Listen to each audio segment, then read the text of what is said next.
All right, let's talk about the elephant in the room when it comes to real estate investing these days. Interest rates. Interest Hmm. rates have gone up 4% in the last 18 months. How has Yes. that affected Mortar? How has that affected your existing projects? How is that affecting what you're doing moving forward? This is the risk that people worry about, Yep. and it has shown up. Can you talk about that for a little bit? Sure. It's one of those things that has been a moving target where if, when we all would have spoken a year and a half ago, we thought rates would go up for a bit and then come back down by the end of 2023. And that was kind of the general consensus. Now it changes and it's probably going to be here for a few years. I think early on, I'd say mid 2022, there was kind of a looking at a lot of the projects that we had and just stress testing them, looking at them from a risk, analysis. Can these projects withstand the storm that we're going to be in for the next few years? What's required of them, and how do we get them to the finish line? So fortunately, I think for us, we were in pretty good shape with a lot of our offerings.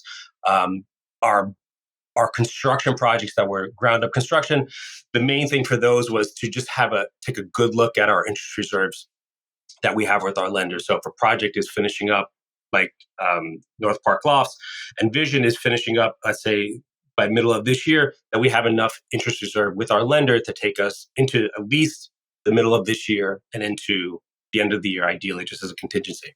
So that's kind of really how you're bracing for with the construction projects. It's your interest reserve, and then with the newer deals, it's not as bad as, because I feel in a way now we've all kind of gotten used to the fact that rates are here.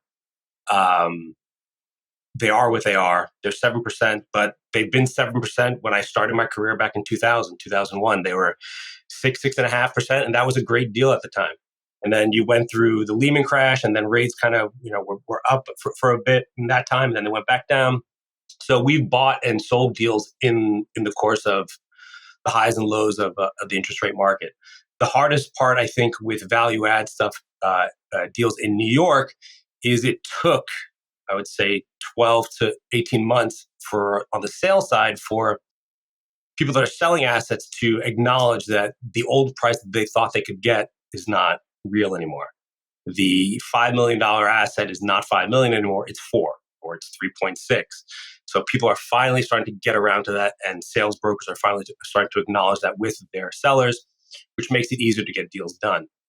But then I think at the same time, we've seen, I guess since Labor Day, the last couple of months, now you're starting to see some of the stress signals where you're starting to see assets that are distressed, where they're underwater, they need to sell it. The debt note is coming due. They can't refinance without coming out of pocket significantly. Just their debt service ratios are underwater. So now you're starting to see those deals, which I think is nice to see in a way. When rates were lower, it was easier to get capital, but deals were priced higher. Now your debt is higher, but you can still get things to pencil. And we're starting to see numbers where deals are looking better than they've looked in 5-6 years, which is a nice change of pace, to be honest. But you've got to get through the initial kind of chaos of what's been going on the last 2 years. And depending on where you look, what you read, the sky's either falling or, but for us, we work in one market. So we know our market, we know what we can do in it. And that's how we try to extract value in our work. The hosts of The White Coat Investor are not licensed accountants, attorneys, or financial advisors. This podcast is for your entertainment and information only. It should not be considered professional or personalized financial advice. You should consult the appropriate professional for specific advice relating to your situation.